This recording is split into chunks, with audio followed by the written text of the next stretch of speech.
Hello दोस्तों, आज हम बात करने वाले हैं महाभारत के एक ऐसे चरित्र के बारे में जिसका एक विशेष रोल था।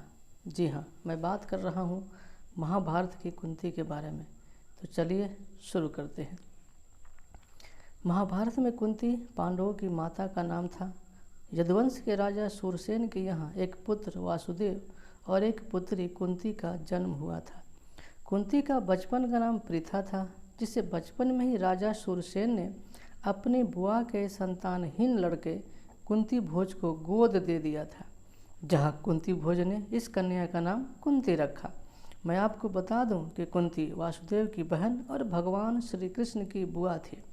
यह हस्तिनापुर के नरेश महाराज पांडु की पहली पत्नी थी।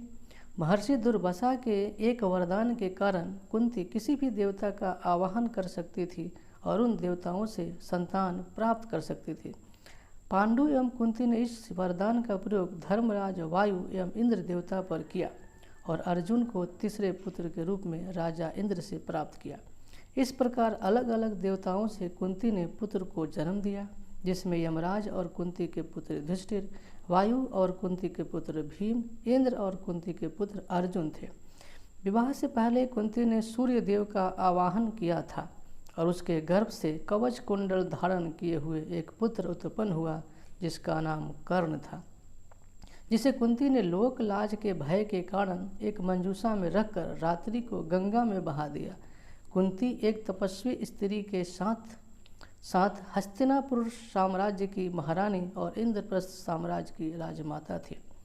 पति की मृत्यु के बाद कैसे उन्होंने अपने पुत्रों को हस्तिनापुर में दाखिल करवाकर गुरु द्रोणाचार्य से शिक्षा दिलवाई, साथ ही उन्हें राज्य का अधिकार दिलवाने के लिए प्रेरित भी किया। विवाह योग्य होने पर कुंती का स्वयंवर रचा गया, जिसमें कई राजा और राजकुमारों ने भाग लिया। हस्तिनापुर के राजा पांडु को कुंती ने जयमाला पहनाकर पति रूप से स्वीकार कर लिया। कुंती का वैवाहिक जीवन सुखमय नहीं रहा। पांडु को दो पत्नियां कुंती और माद्री थी। कहा जाता है आखेट के दौरान राजा पांडु ने हिरण समझकर मैथुन रत्न एक किदम्ब ऋषि को मार दिया था। मरते वक्त ऋषि ने शाप दिया था कि तुम भी मेरी तरह मरोगे जब तुम मैथुन रत्न रहोगे। इस शाप के चलते पांडु अपनी पत्नियों के साथ जंगल चले जाते हैं। वे सन्यासियों का जीवन जीने लगते हैं, लेकिन राजा पांडु को हमेशा इस बात की चिंता सताती रहती थी कि उनकी कोई संतान नहीं है। कई बार वे कुंती को समझाने का प्रयत्न करते हैं कि उसे किसी ऋषि के साथ समागम करके संतान उत्पन्न कर लेनी चाहिए, परंतु कुंती इस बात के लिए राजी नहीं होती। फिर एक बार वह अपने वरदान के बारे में बताती हैं।